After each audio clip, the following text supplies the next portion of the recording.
Assalamualaikum warahmatullahi wabarakatuh. Perkenalkan, nama saya Abdul Romanila dengan NIM 2010100575 dan kelas 04 SMJP 004 dengan mata kuliah Manajemen Sumber Daya Manusia 2. Di sini saya akan mempresentasikan materi pertemuan 11 tentang pemeliharaan karyawan. Mari simak video berikut ini. Yang pertama, arti dan pentingnya pemeliharaan. Pemeliharaan adalah usaha untuk mempertahankan dan atau meningkatkan kondisi fisik, mental, dan sikap karyawan agar mereka tetap loyal dan bekerja produktif untuk menunjang tercapainya tujuan perusahaan.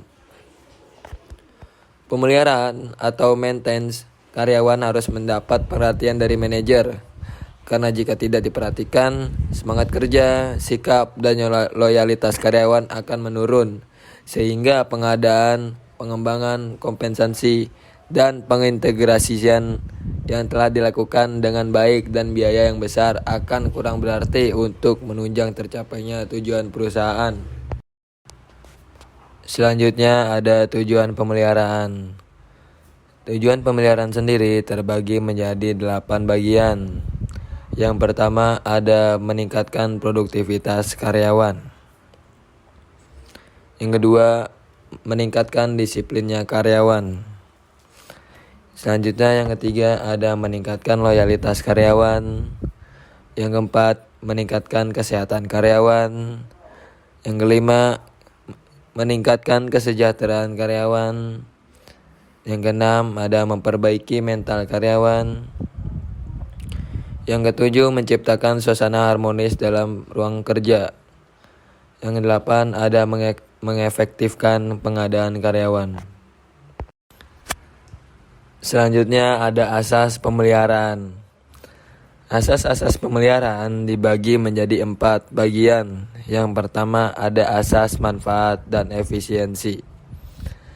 Asas manfaat dan efisiensi adalah pemeliharaan hendaknya meningkatkan prestasi kerja, keamanan, kesehatan, dan loyalitas karyawan dalam mencapai tujuan. Selanjutnya nomor 2 ada asas kebutuhan dan kepuasan.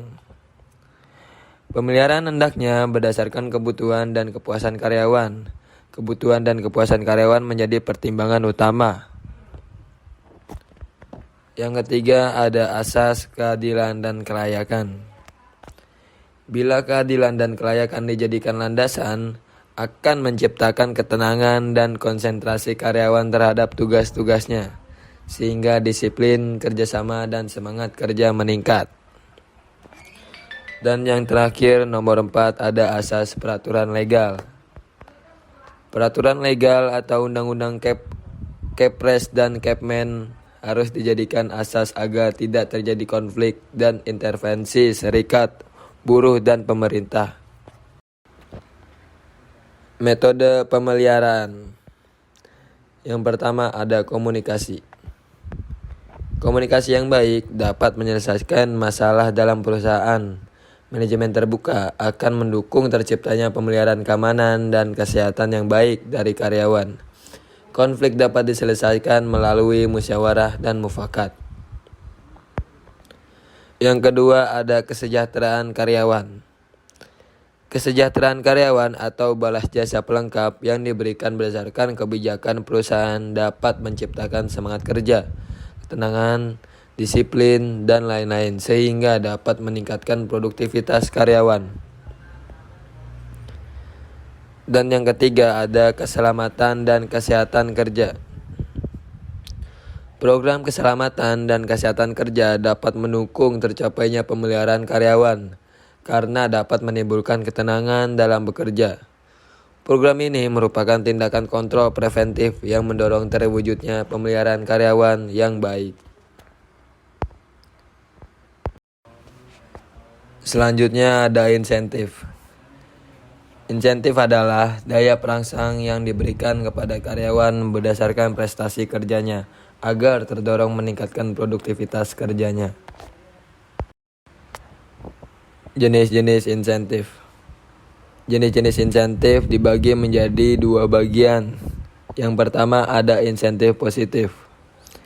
Insentif positif adalah daya perangsang dengan memberikan hadiah material atau non-material kepada karyawan yang prestasi kerjanya di atas standar.